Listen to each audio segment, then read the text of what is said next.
I'm sorry, I'm playing. I should be talking. Next, we're going to explore something really pretty cool, and that is this crazy little lever, which apparently I've not necessarily, I think it's called the slider, but it's kind of special. It's very strange. It has resistance in both directions. It doesn't really have like a detente in the center. It's just that you push it in one direction or the other, but you can, certainly slide it the entire length, but there are two different things in there. That is a really stellar description, Mark. Awesome. Two different things in there. You'll understand when you play with it. I don't know how to describe it. However, it's kind of weird, but it is fun to control. And since it's not a wheel, it actually gives you, in some ways, a little more control than a wheel would. And in some ways, yeah, it's very unique. Anyway, because it is a modulation source, I wanted to focus on it individually because it can play a major role in timbral changes in a lot of different ways. So I wanted to show them to you. Okay, first, let's go into the edit section and click edit mode. We'll go into program edit and we'll choose, I think it's the second button, slider assign. So slider assign is normally, I think, to a default set to pitch bend. If you press the button again, you can decide what that bend will be.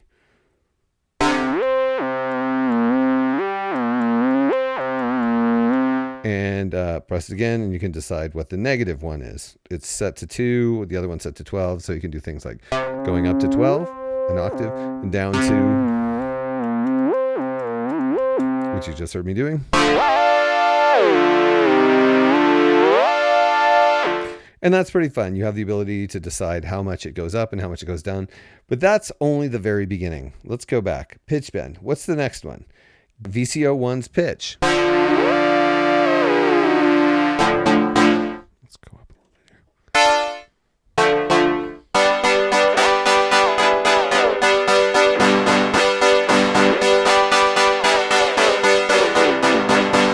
So you can play with that, VCO1's pitch being modulated an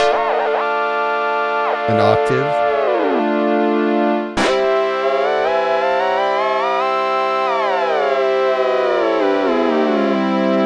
That makes a neat sound, especially if you got something like sync going on.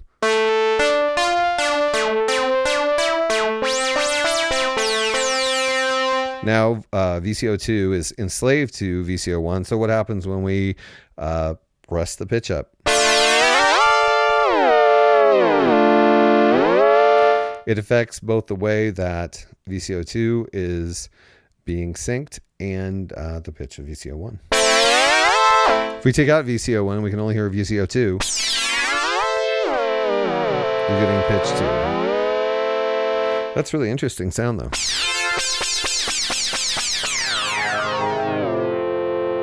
How fun. Okay, so you can see already we're just again expanding our abilities here.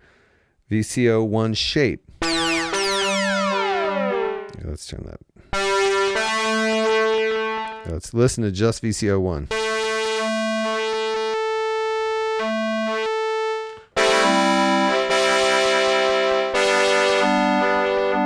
Let's turn off the LFO.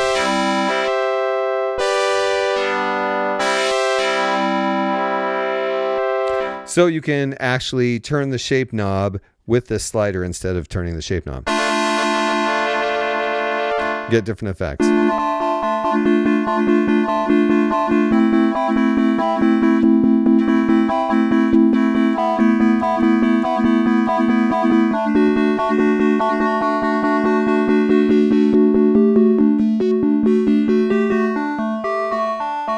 And then with the modulation of the shape going on, well, you can get even different effects.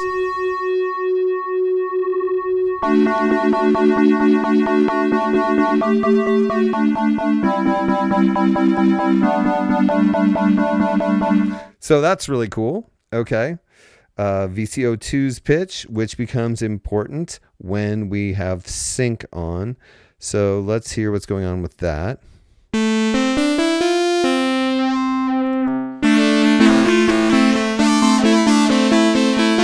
So if you don't want to have the EG doing the same modulation over and over again, like the sort of traditional sync sound, you can define what it does.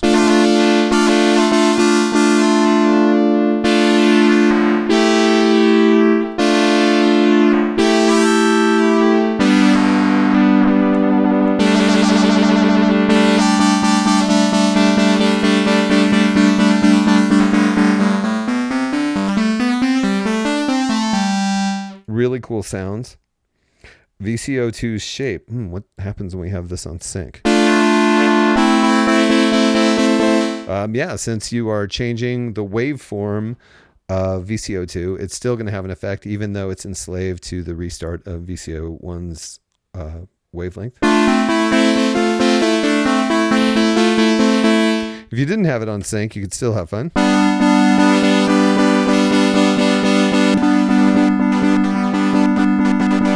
You can hear me getting to the 0% or 100% duty cycle there on the square wave.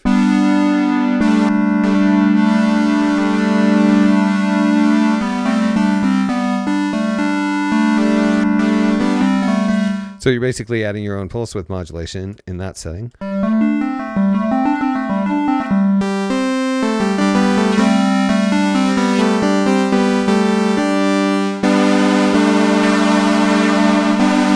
I turned up the cross mod depth, and all of a sudden VCO2, the manipulation of its shape, has a unique timbre.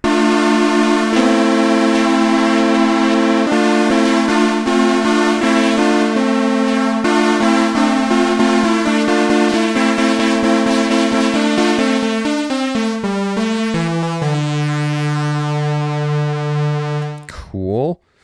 But yeah, all of these things, the more you use them in tandem, in combination with different effects, the the possibilities are just ridiculous.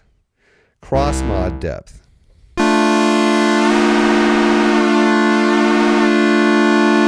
So you have the ability to add cross mod as a momentary modulation.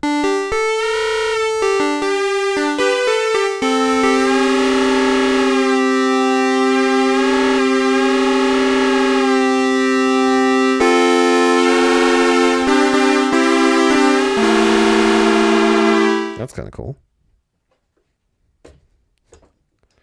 VCO pitch, VCO2 pitch, EG, this thing there.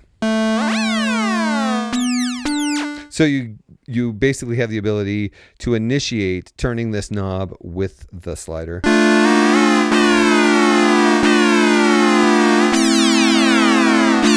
So how you have this set is going to make a difference. Let's set it in an interesting way.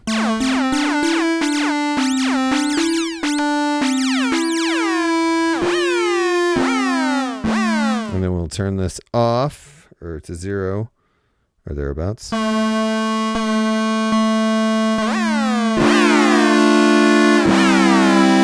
then if you have the sync on, of course, you're going to get a different effect.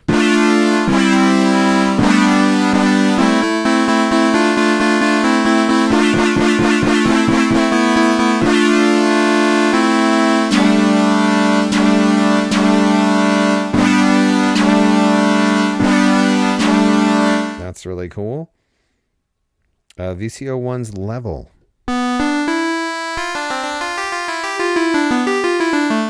So anytime you want to have VCO1 drop out or come in,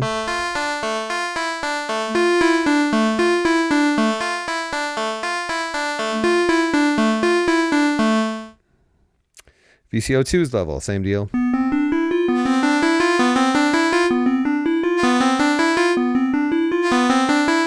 That's fun. Noise level.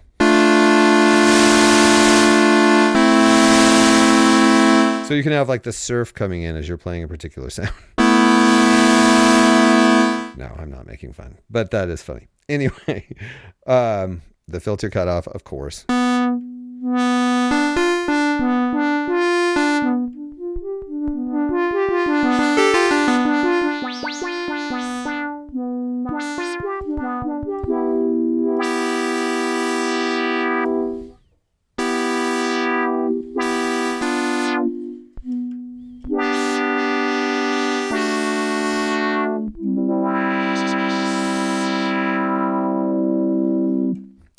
right.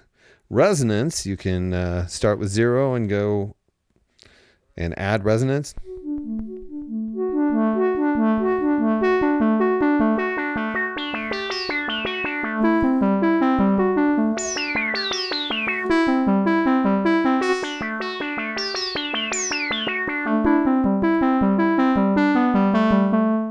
So that's useful. Filter envelope.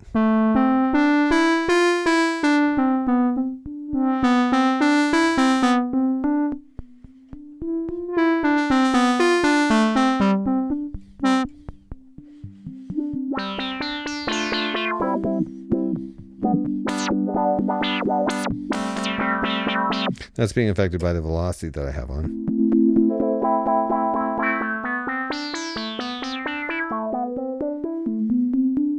That's kind of a neat effect.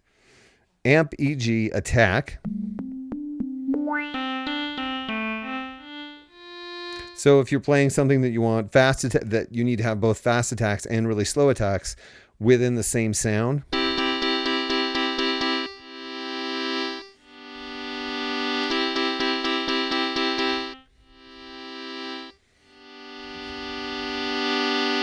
That's pretty cool. And the same with the decay. Let's turn the sustain down so we can hear this.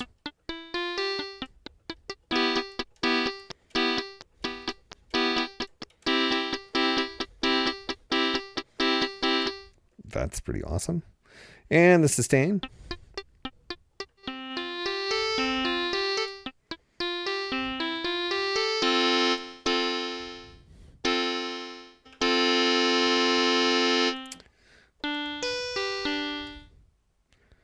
And release, of course.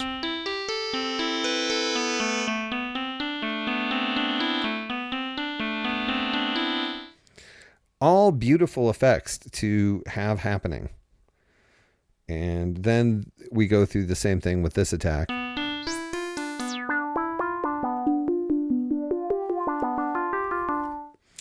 And the decay of the, we'll call it the filter envelope generator.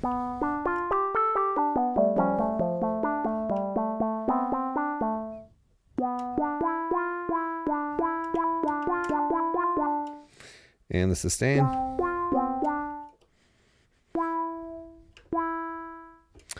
And release. You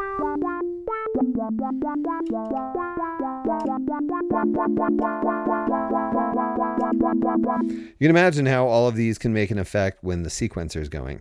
And you could be just moving through them like I am while the sequencer is going, which we'll talk about when we have the sequencer going. LFO rate.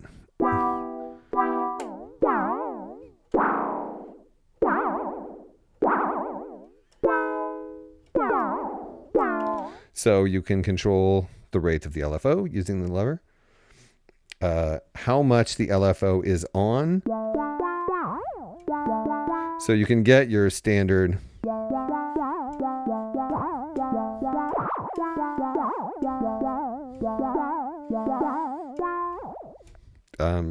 LFO effect while you're playing, basically acting like a normal mod wheel there for a second.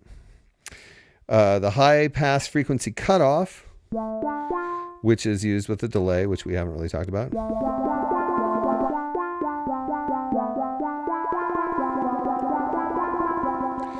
Which allows you essentially to high pass filter the output of the delay in this particular setting.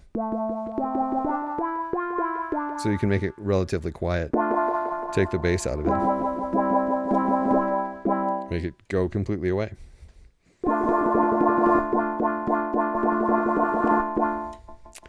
The delay time, which is one of my favorites.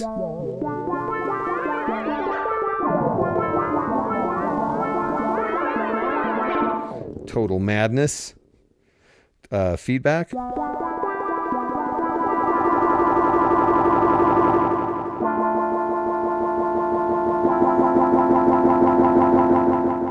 A lot of fun there. And portamento, whether a portamento is occurring.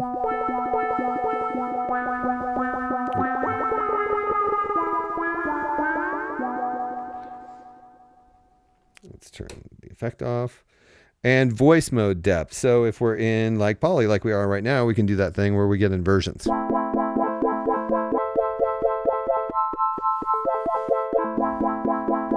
So you can do that with any of the voice mode effects in their individual things, like the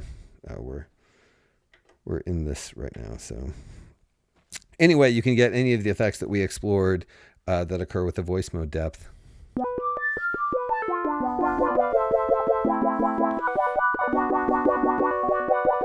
Which is a lot of fun. And that is it. And I feel silly saying that is it when there are just so many possibilities there. That's amazing. But yeah, so this little lever, as modest as it seems, can control a huge amount of things that have really interesting timbral effects in regard to the patch that you've created.